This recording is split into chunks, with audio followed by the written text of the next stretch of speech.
وعلیکم السلام ورحمت الله وبرکاتہ.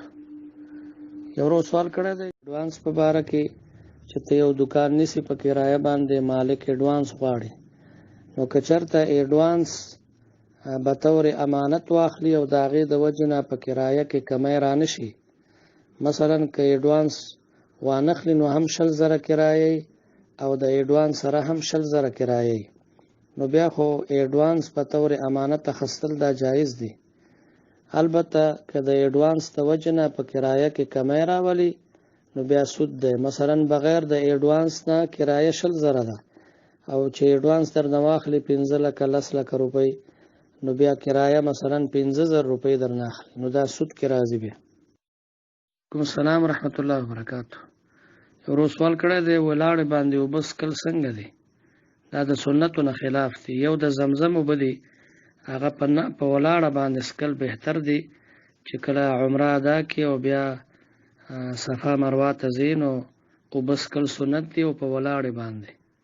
هغه دې دپاره چې هغه د برکت اوبه دي چې په ټول بدن کې خورې شي.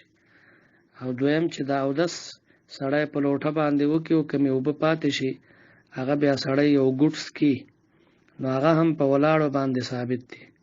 نور عام اوبه څښل په ولاړه باندې دا د سنتو نه خلاف دی.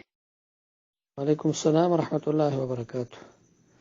یو ورو سوال کړی دی چې د سحر جمع ته یو کس د څه مشکل د وجې نه جومات ته نشي تللی او د مثلا کور کې امام پسې ودرېږي، د امام اواز اوري، نو د ده د کور په منځ کې خو فاصله وي خامخا، نو امام پسې اقتدا نه صحیح کېږي.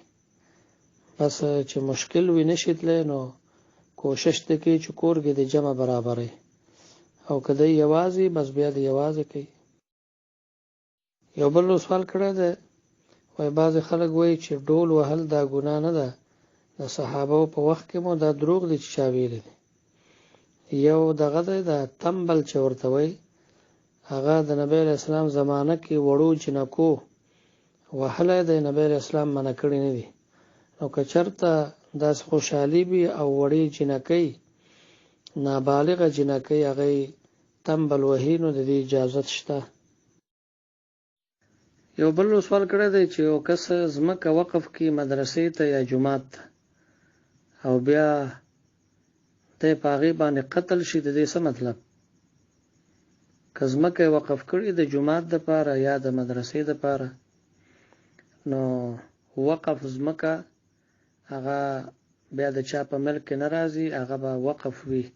که مدرسې ته یې وقف کړي د مدرسې وقف دی، او که مسجد ته یې وقف کړي د مسجد وقف دی، په هغې کې بیا څوک تصرف نشي کولی.